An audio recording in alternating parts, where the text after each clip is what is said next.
Hi guys, and thanks for tuning in again today. So the purpose of my video blog is to explain a little bit more in depth about the questions that I'm getting asked quite often in relation to breast augmentation, implants, lift, exercise, and my recent surgery. So as many of you are aware, I did have surgery 6 days ago on fixing one of my ruptured implants, which was less than enjoyable experience. So I've got a couple of points that I'm wanting to make sure that I cover today. So I've written them down, so I'll keep referring back to them. My purpose of today's blog is really to educate women. When I was doing some research into doctors and surgeons and what I needed to do to get my implants fixed, it was really hard for me to come across information because everything that I read was conflicting.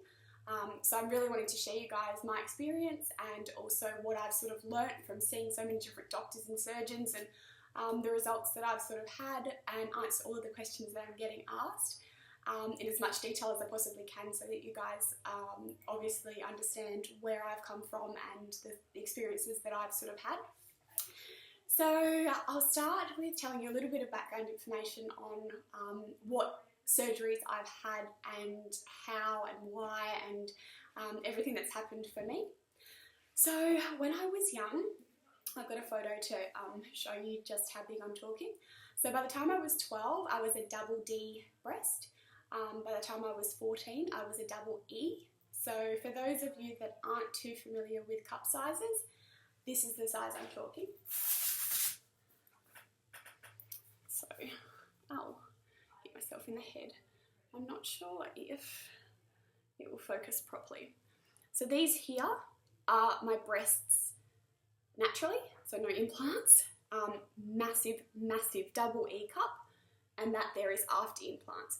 So a lot of people assume that by getting breast implants you actually want to go big. For me it was the opposite.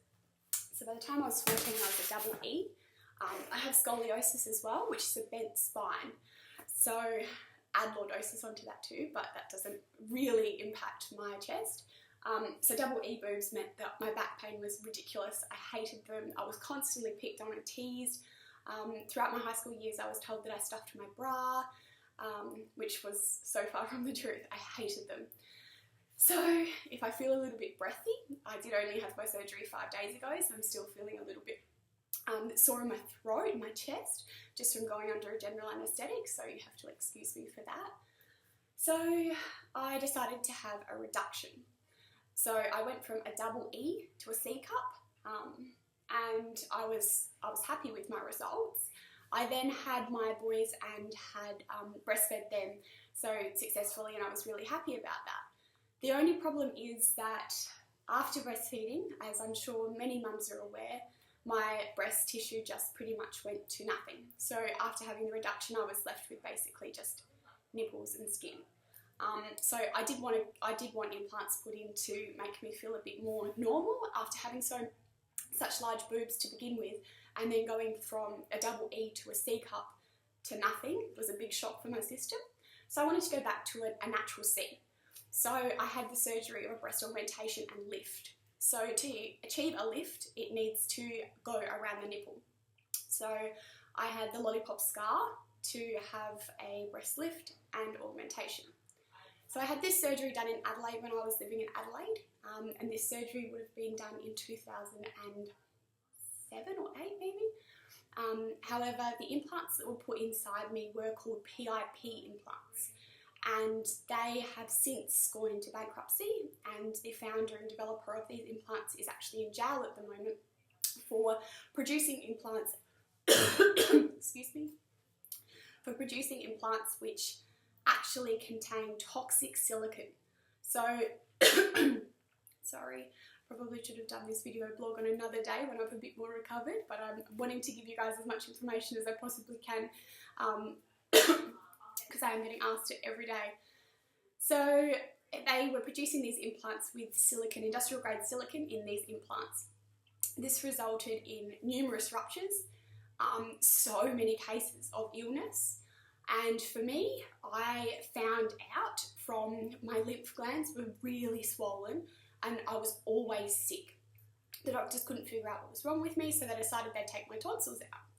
So I was booked in for surgery, and then all of a sudden all of this stuff came to light about PIP. And of course, they were my implants, and it had turned out that they were ruptured.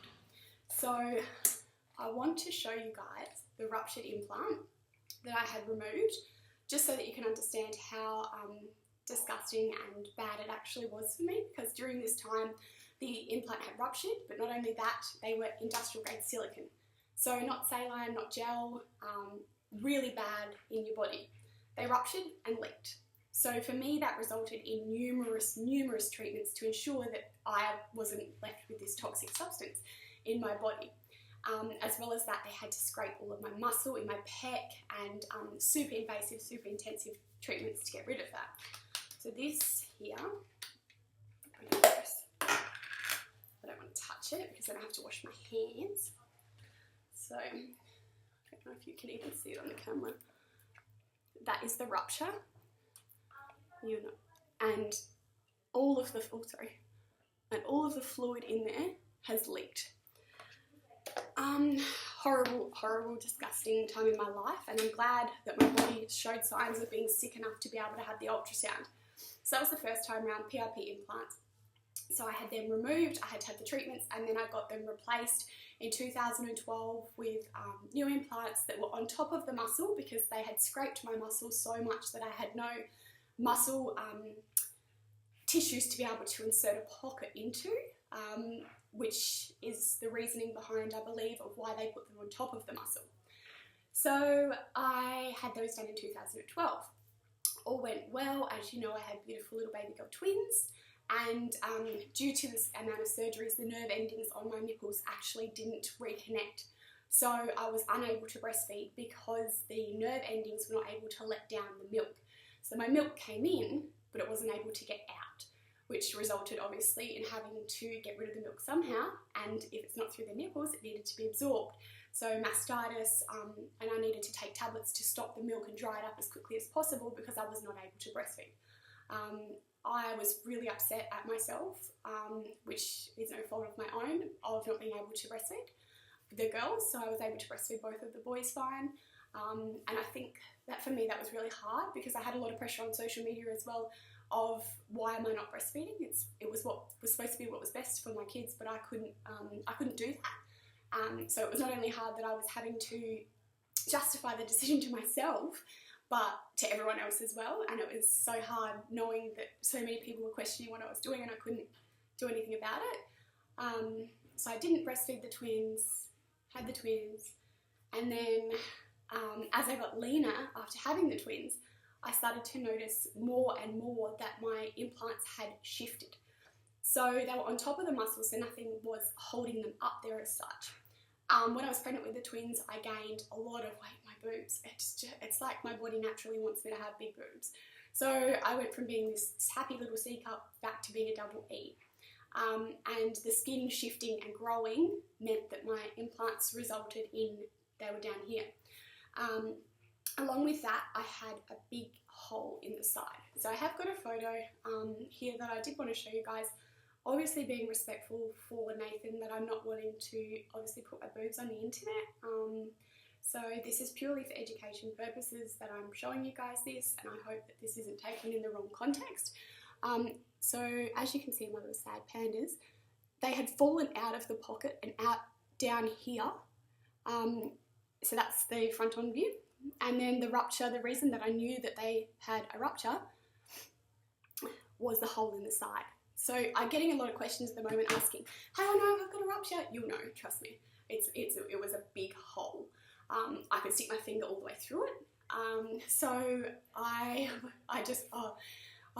had the worst luck, but it wasn't due to my exercise, it wasn't due to anything else. And after seeing so many different surgeons on the Gold Coast, I wanted to make sure that I found the right one who was able to fix this once and for all. So I made sure that when I was talking to all of these surgeons that I really wanted to get to the bottom of why it had happened and whether it was anything that I had done. And a lot of surgeons, conflicting advice again. So I'm wanting to share with you guys everything that they sort of told me so that you guys know the different advice that I was given. So I believe the reasoning behind why it ruptured again was because the width in the implant was too small for my chest, and basically my body just pushed it, strangled it, and it ruptured. It also didn't help that I gained a lot of weight in my breasts and then lost it again due to pregnancy. So when I did have my implants redone, they did ask me, was I planning any more children? At that stage, I was not planning on having any more children. So that's all things that I can't avoid and couldn't have changed, which is fine, and that's life. But yeah, it meant that I needed to have them removed and replaced. So I went to numerous different surgeons across the Gold Coast to make sure that I was really comfortable with the decision that I was going to make. And every surgeon told me something different, which meant that I was left in feeling really uncomfortable with who I was going to go with and what I needed to do. So I actually I had some emails sent off to a surgeon in Sydney to get another referral and advice from them, and again something different. And I didn't want to travel, I wanted to be home with my family, and so I went to Gold Coast Plastic Surgery and saw Dr. Mark Doyle. So I saw him twice during my I don't know what you'd really call it, research. And the first time I saw him, he was very, yeah, cool, we'll do this, go and see my nurse and get measured. And I was like, oh, okay. It was really quick. He didn't seem too fussed by it. He looked into my history. He rang to confirm the PRP implants and hear what I'd had to go through, and he wasn't too fussed. So for me, I was like, oh, he doesn't really care. So, oh, I'm not sure about this. After going and seeing numerous other surgeons, I realised that Dr. Doyle was just super experienced in this, and for him it didn't faze him, the previous history that I had had, because he had done this so many times before that it was just another day in the office. Versus the other surgeons, it was out of the ordinary, and they were used to just doing simple breast augmentations where they literally just inserted implants. There was no lifts or there was no nipples that needed to be reconstructed or anything like that. So it made me feel really comfortable knowing that he didn't think this was a big deal. I also really liked the fact that he operated at a John Flynn hospital rather than a day surgery. I don't like needles at the best of times. I actually fainted when they put my little needle in my arm, which is not a very big deal. So for me it's horrible to have to go underneath the knife, but I felt a lot more comfortable knowing that he was in a hospital, and if anything went wrong, I would be in that environment. So that was a bit of background knowledge. So regarding sizes and things like that, for women who are considering having surgery, everyone is different. So I have one of my girlfriends who has teardrop, which are called anatomical implants, and hers are 695, I think they're cc's, and on her body they don't look out of proportion at all. If I was to go 695, I feel like I would be very uncomfortable with the sizing. So it's got to do with your width of your chest, your height of your chest, what breast tissue you have naturally, whether you wanted to go above the muscle, underneath the muscle. There's pros and cons to everything. So, excuse me. So there's pros and cons to everything. So I don't feel like I can give you a generic answer of what's the best way to go. The last two operations that I've had, I have gone round, and this time I decided to go anatomical or teardrop, purely because they look more natural, and for me that was something that I'm wanting them to look a bit more natural than the little bolt-on look. And because I am relatively lean, it's really hard to hide the implants because they literally, you can see the entire line of where the implants start because they don't have much fat there. So this time around, going underneath the muscle would mean that they wouldn't have that line, and the teardrop underneath the muscle gives them that shape of a natural feeling. So I'm just reading my points to make sure that I've covered everything that I wanted to cover. Recovery. So today I'm now five days post-op, and I haven't had any painkillers since day 3. I'm feeling fine. I can lift my arms a little bit. Can't lift too much further than that. And I have a support bra on, and I leave that support bra on for 6 weeks now, and I feel great, fine. I can't drive the car in case I needed to stop suddenly or anything, so Nate's driving me around at the moment, which is, I'm happy to be chauffeured around. My recovery with exercise is a little bit different. So every surgeon, again, I made sure I went in with a big list of questions that I wanted to cover and wanted to make sure that I really drilled them and got as much money worth as I possibly could, and every surgeon told me something different.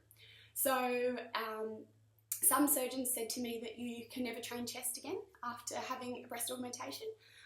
Some said that you can, but the shift and the chance of having to have a breast revision would be great, which is something that I don't want to do again. I really do not want to do again. And then other surgeons have said, sure, go full head, 6 weeks post-op, go ahead, do whatever you need to do. And so I think for me, I will take it very easy. So they encourage you to walk pretty much straight away, which I'm doing regularly every day now. And then not to get back into the weight training side of things until 3 to 5 weeks. And then at 6 weeks, you should be able to do jogging and things like that again. I am going to make sure that I follow every bit of instruction, because apparently the post-operative care that you do and the guidelines are really important that you do follow them to make sure that all of the scars and muscle heals properly. Problems with implants. Okay, for me, it's been endless problems, but I don't believe that that is due to anything that I've done or anything that is circumstantial that could be changed.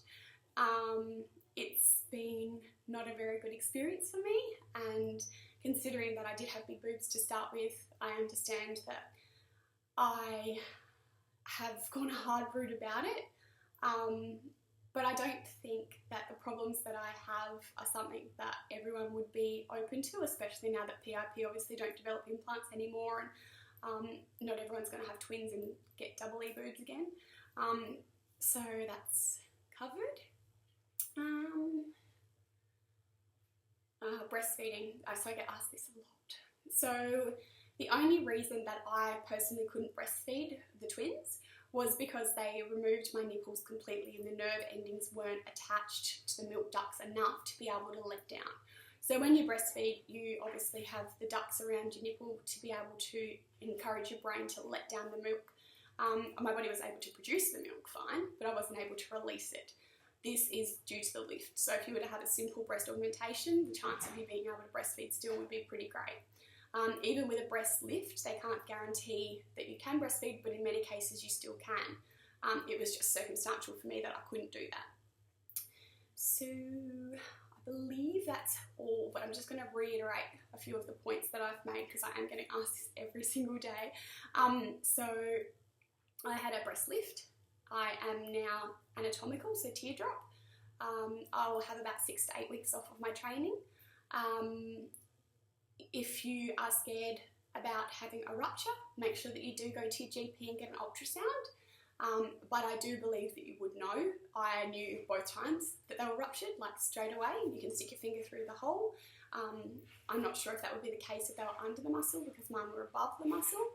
But if you're in any doubt at all, make sure that you do see your GP and get an ultrasound. Yeah, I hope that's cleared it up a bit for you all. And any other questions, just let me know. Thanks, guys.